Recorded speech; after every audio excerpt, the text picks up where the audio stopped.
Muito bem, pessoal. Para concluir, então, a nossa disciplina, eu, como disse a vocês, estou enviando esse pequeno vídeo apresentando esse tema sobre o matrimônio e a família, né? Especificamente, o título, a partir do documento específico para a vida em família, do Vaticano, que traz a graça e o dom que acompanham a família no sacramento do matrimônio. Então, durante todo o nosso curso, nós falamos sobre esse fenômeno da sexualidade humana, falamos na dimensão ética, né, da conduta, do comportamento humano, inúmeras análises, comparações que fizemos, e o pano de fundo sempre foi a proposta do Evangelho, a proposta da Igreja para a vida em família, né? Especificamente agora, nós procuraremos, então, observar o âmbito da educação sexual, mas propriamente a vida em família, né? Dentro do sacramento do matrimônio, né? Da convivência dos pais, da educação dos filhos, como que essa tarefa deve ser exercida, com o auxílio da catequese, por exemplo, é basicamente sobre isso que nós vamos falar, sobretudo o testemunho que pai e mãe são convidados a dar constantemente na educação de seus filhos, ok? Bem, primeiro de tudo, a afirmação de que a família é o verdadeiro santuário doméstico da igreja. Tá? Então, a partir dessa afirmação, dessa definição, nós então olhamos dessa forma para a família, e é justamente assim que a igreja nos educa, nos ensina a olharmos para as nossas famílias como um santuário doméstico.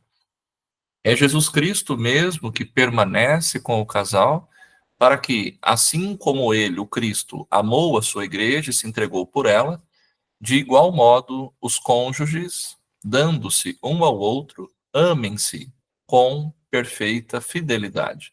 Então, esse trecho nós encontramos na bênção nupcial, né? Quando é celebrado o sacramento do matrimônio, no finalzinho já da oração diz, amando-a, se dirigindo ao noivo, né? Rezando pelo noivo, que o noivo ame a sua esposa assim como Cristo amou a sua igreja, né? E como é que Cristo amou a sua igreja? Se doando por ela, né? Se sacrificando por ela, ok? Dando a sua vida. Os esposos cristãos são fortalecidos e como que consagrados, né, por meio de um sacramento especial.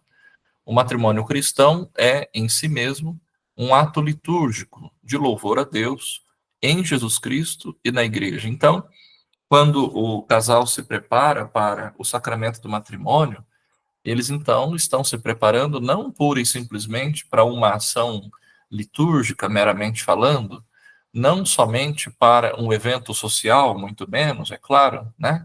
Mas eles estão oferecendo então a Deus um grande louvor, né? Uma oração de gratidão a Deus, e pedindo, claro, que esse Deus os ajude, os fortaleça na caminhada para que possam viver de acordo com os propósitos que Deus mesmo colocou no coração, né, desse casal. Através dos tempos, a igreja foi percebendo que o matrimônio continha e contém toda uma estrutura sacramental, né? Captando então o mistério da graça de Deus, que nele, no matrimônio, se faz presente. Ele é um sinal visível, o matrimônio é um sinal visível da doação realizada e do amor vivido na encarnação do próprio Deus, na pessoa de seu filho Jesus.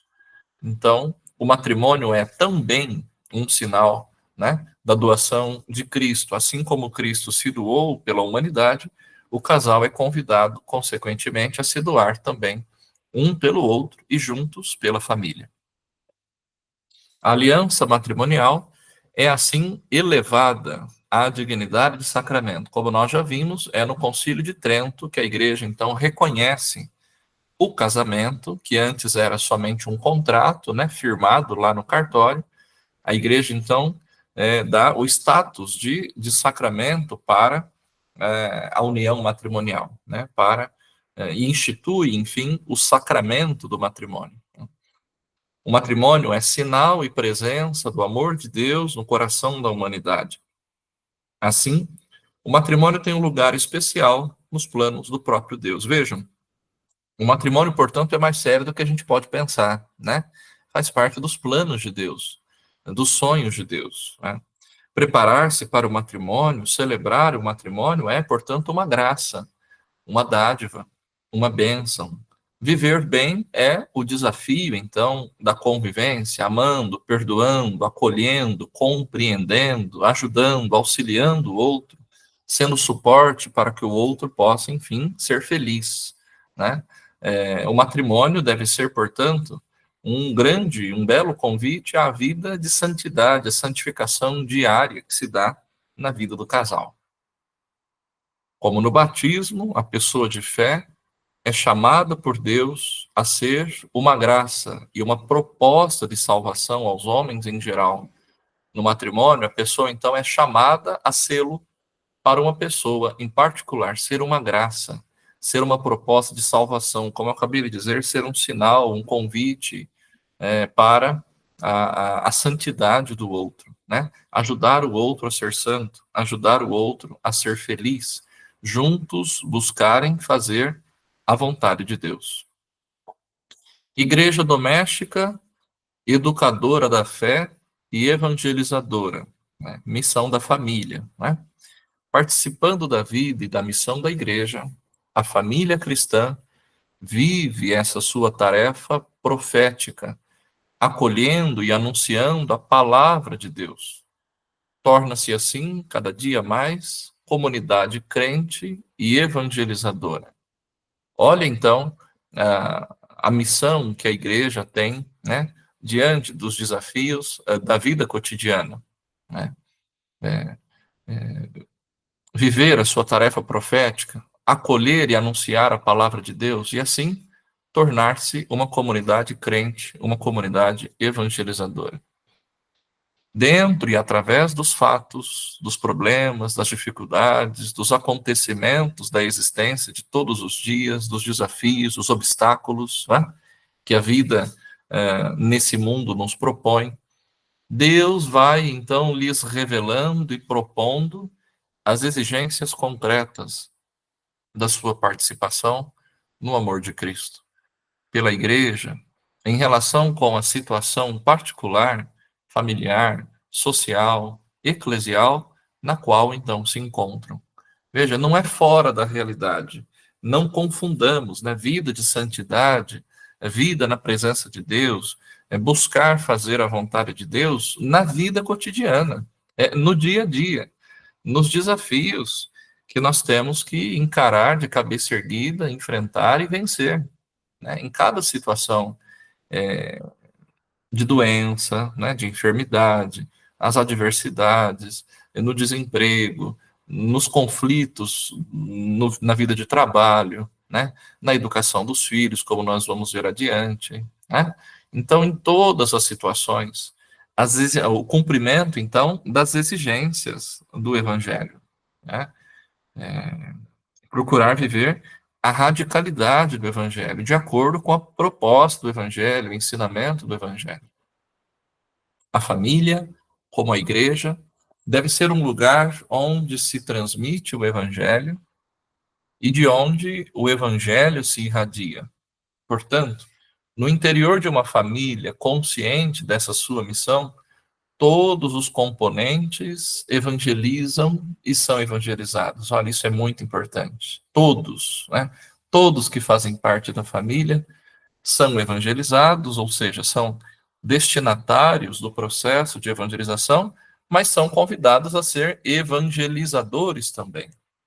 Os pais não só comunicam aos filhos o evangelho, mas podem também receber dos filhos, né, esse mesmo evangelho profundamente vivido. Essa família torna-se, então, evangelizadora de muitas outras famílias, né? Isso é muito bonito. A família que convive, a família que se ama, a família que se quer bem, né? A família que entende a sua missão no mundo, ela se torna, portanto, evangelizadora, para que outras famílias, olhando para o exemplo, para o modelo, para a vida bem vivida daquela família evangelizada, eles possam ser evangelizados também, né? Pelo exemplo, né? Pelo testemunho, pela vivência concreta, né? Daquilo que se vive, daquilo que se acredita, né? E se coloca em prática. O ministério de evangelização dos pais cristãos é original, é insubstituível. A família deve formar os filhos para a vida, de modo que cada um realize plenamente o seu dever, segundo a vocação recebida, então, do próprio Deus. Todos temos vocação, todos somos vocacionados, chamados por Deus, né? É na vida de família, então, que os filhos são convidados a fazer o discernimento vocacional e identificar, né, aquilo ao qual é chamado, identificar qual a sua missão no mundo, identificar qual é a sua vocação. Esse discernimento, então, começa já dentro de casa. O ministério de evangelização dos pais cristãos é original e insubstituível, já disse, né? A família deve formar os filhos para a vida, ajudando-os, então, a discernir a vocação. O ministério de catequese dos pais deve acompanhar a vida dos filhos, deve permanecer em comunhão íntima e deve harmonizar-se responsavelmente com todos os outros serviços de evangelização e de catequese. Veja, quando eu digo o ministério de catequese dos pais, é porque os primeiros catequistas dos filhos, como nós já sabemos, são justamente os pais, né? É em casa que o filho, então, deve aprender a rezar. É em casa que o filho, assim como aprende a ter bons modos, a respeitar as pessoas, a ser bem educado e assim por diante, tantos outros valores, princípios, virtudes, né, que são forjadas, trabalhadas, transmitidas dentro de casa, também é educação espiritual, né? Também é educação para a vida de fé, para a vida de comunidade, vai se formando, vai se criando, se educando dentro de casa. Na realidade, então, aonde pai e mãe se encontram, é para bem catequizarem seus filhos, bem formar seus filhos, né? Ok? Como pequena igreja, a família cristã é chamada, à semelhança da grande igreja, a ser sinal de unidade para o mundo e a exercer, desse modo, o seu papel profético, testemunhando o reino e a paz de Cristo, para os quais o mundo inteiro, então, caminha. O Concílio Vaticano II, na sua Constituição Lumen Gentium, né, Luz dos Povos, Luz das Nações, o número 11, refere-se ao papel dos pais na família e chama a família de igreja doméstica. Vejamos o texto. A família é, por assim dizer, a igreja doméstica, onde os pais devem ser para seus filhos, mediante a palavra e o exemplo, os primeiros pregadores da fé, como eu acabei de dizer, os primeiros catequistas, né? Encorajando a cada um em sua vocação e prestando especial atenção a uma vocação sagrada. Já o decreto Apostolicam Actuositatem, também do Concílio Vaticano II, fala da família como santuário doméstico da igreja. Santuário significa um lugar sagrado, lugar para a oração, para a vivência do amor. Após o Concílio Vaticano II, como sabemos, a expressão igreja doméstica é, portanto, muito usada. Entrou na exortação apostólica Familiares Consórcio, do Papa São João Paulo II, ampliando, então, o tema. A doutrina do Concílio Vaticano II sobre a família como igreja doméstica proporcionou um valioso contrapeso a uma exagerada ênfase colocada muitas vezes após o Concílio de Trento sobre o matrimônio como contrato.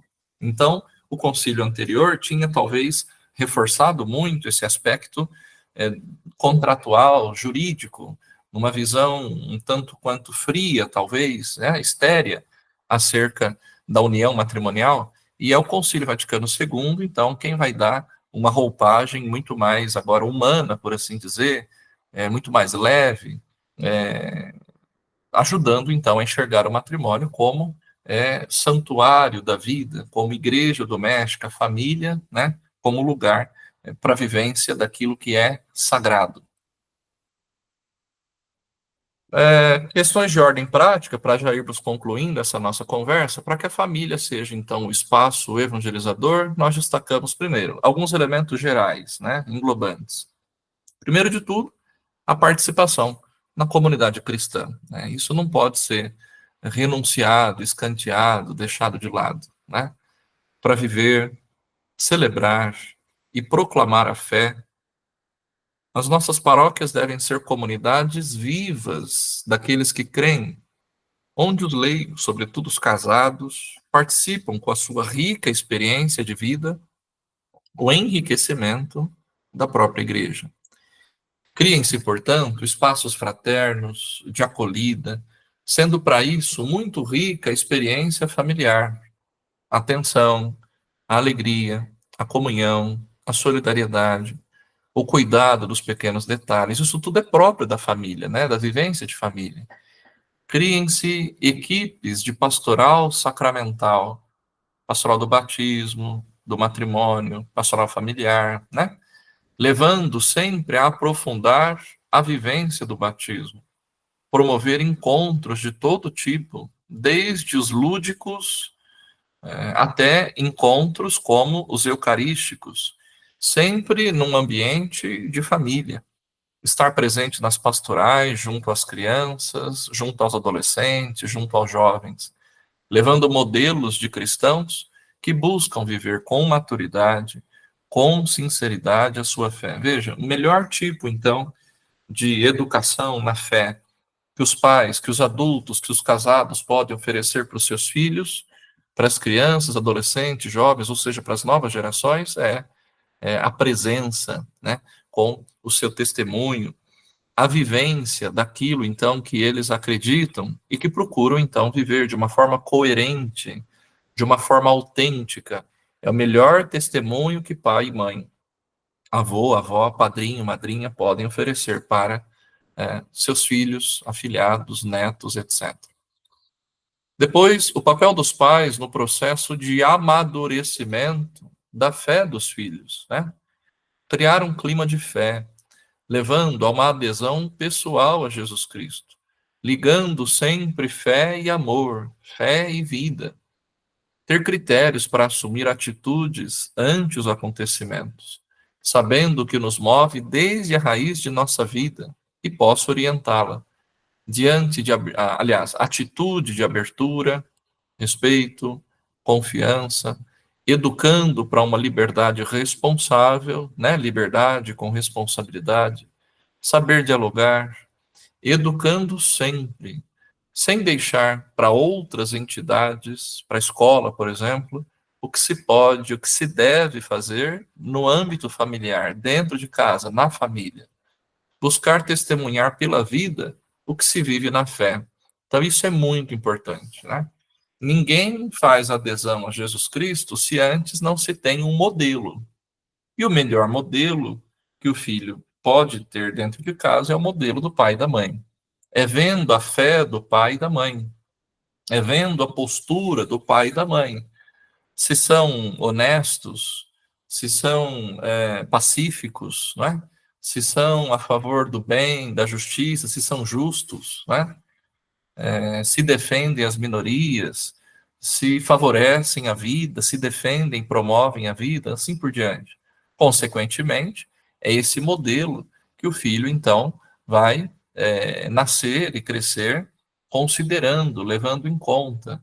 Se dentro de casa o pai e a mãe, né, são agressivos, são individualistas, egoístas, infelizmente é esse modelo que o filho, consequentemente, irá reproduzir também, né?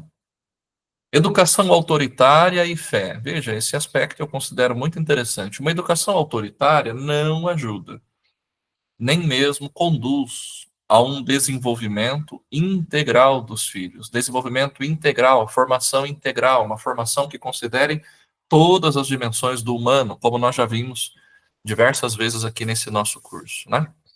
A tarefa dos pais, como já foi falado, é preparar os filhos para a vida, né? Deixar que esses filhos, então, alcem voo.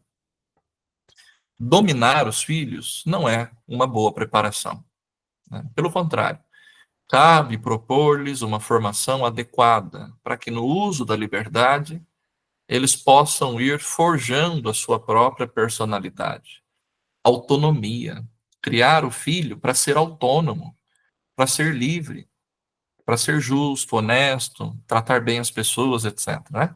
Os pais se esforcem para também entender o ponto de vista dos filhos. Veja, a época dos filhos é agora, é atual.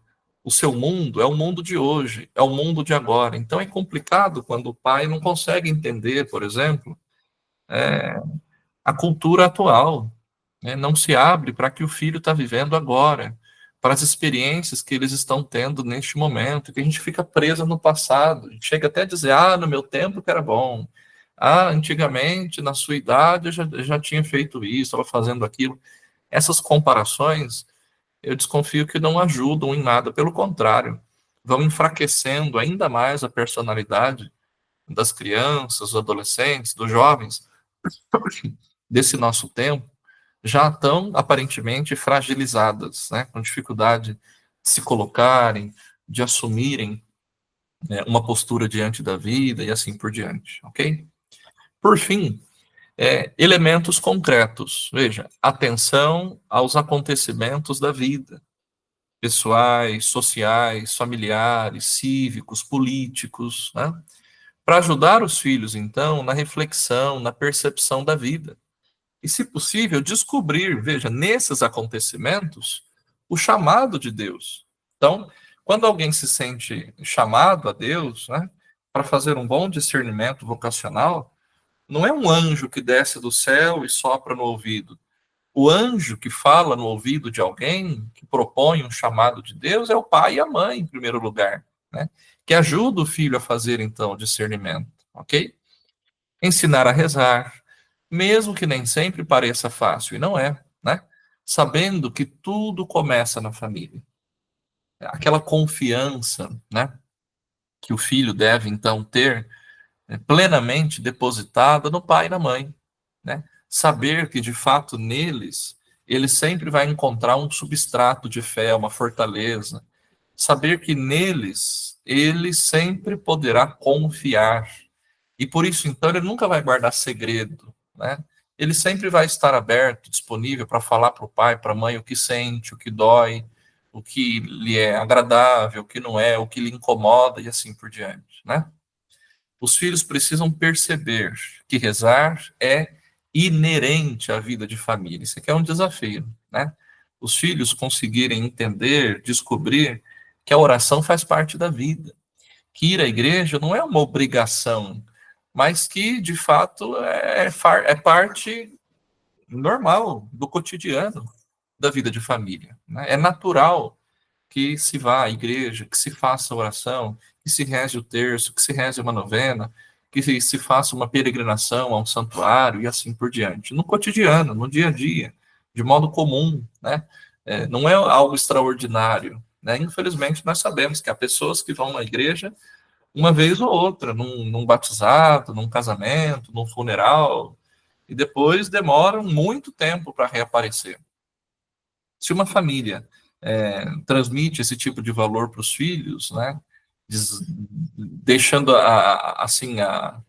deixando claro de que talvez a vida de fé não tem valor, né, a vida de igreja pode ser deixada de lado, pode ser desconsiderado, infelizmente essa criança vai se tornar um adulto também com sérias dificuldades para acreditar, né, para crer, para valorizar a sua dimensão também espiritual, religiosa, até mesmo comunitária, porque na igreja nós convivemos com as pessoas, nós encontramos o diferente, né? Nós conversamos com as outras pessoas, convivemos, etc. Algumas pistas práticas, veja, ver os adultos rezarem, né? Rezar com os adultos, fazer silêncio, observar os gestos, as palavras que são ditas, valorizar as festas, as celebrações cristãs, participar da Eucaristia dominical, etc. E assim por diante. Veja, se a gente não cuida, alguns dos nossos valores, eles vão se fragmentando, né? Então, festa junina, só o cristão católico tem, por exemplo, né? Esse presente, essa graça, esse dom, essa dádiva, né, de poder participar, celebrar o Natal. O Natal é próprio do cristão, é específico do cristão. Só os cristãos celebram o Natal, né? Mas qual o sentido verdadeiro, autêntico do Natal, né? Se a gente não cuida, de repente a gente transforma o Natal em festa de Papai Noel. Se a gente não cuida, talvez, a gente transforma o Natal em festa de meritocracia, né? Que é o momento do ano em que a gente ganha presente. Não, não. O Natal a gente celebra a encarnação do Verbo, né? A palavra de Deus que se faz homem, que se faz um de nós, que assume a nossa natureza humana. Olha, ter isso claro, né? É celebrar a vida, celebrar o aniversário, vida enquanto dom de Deus, né? Recebido dele. Então, o aniversário é um momento de ação de graças, né? De render graças a Deus pela vida que ele mesmo nos deu de presente, ok? A educação da fé é uma missão da família, é uma missão também da comunidade cristã, numa vivência, então, complementar, compartilhada. Por isso, participem os pais das atividades catequéticas, celebrativas, missionárias da comunidade. A catequese, por exemplo, é uma atividade comunitária.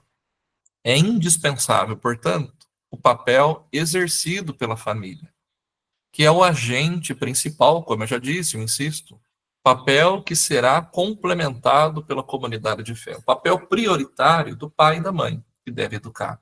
Os catequistas, então, somente corroboram, confirmam, complementam aquilo que já é ensinado em casa. Fé e vida crescem juntas. É vivida no colo dos pais. Cresce com as experiências no seio da família. Se expressa na comunidade. É confirmada na vida do dia a dia. E chega a ser adulta, incluindo o compromisso de construção da sociedade. E sempre que necessário também da própria transformação dessa sociedade. Olha, uma criança que cresce num ambiente sadio, num âmbito familiar, onde as pessoas se respeitam, se amam, se escutam, certamente ele terá condições de desenvolver um senso de liderança, né? Terá condições de contribuir também para o progresso da sociedade com aqueles valores que ele recebeu dentro de casa, com aqueles valores que ele foi formado, que a sua personalidade, então, foi formada dentro do ambiente familiar, né? Com o exemplo, com o modelo de vida que o pai e a mãe lhe transmitiram dentro de casa. Bom, gente, basicamente era isso, né? Para concluirmos, então, a nossa disciplina, essa última temática que eu gostaria de apresentar para vocês, tá bem? Eu lhes desejo um bom restante aí de curso, eu agradeço a oportunidade de compartilharmos esses nossos conhecimentos, né, durante todo essa nossa jornada, essa nossa trajetória, nesse período aí, esse um semestre que estivemos juntos. Sigo à disposição e a gente se encontra nas estradas da vida, a gente se encontra na Eucaristia. Eu peço que vocês rezem sempre por mim, pela minha vocação e também por esse apostolado que é a educação, né, onde nós estamos inseridos, procurando nisso também encontrar e fazer a vontade de Deus. Até logo. Deus abençoe. Tchau, tchau.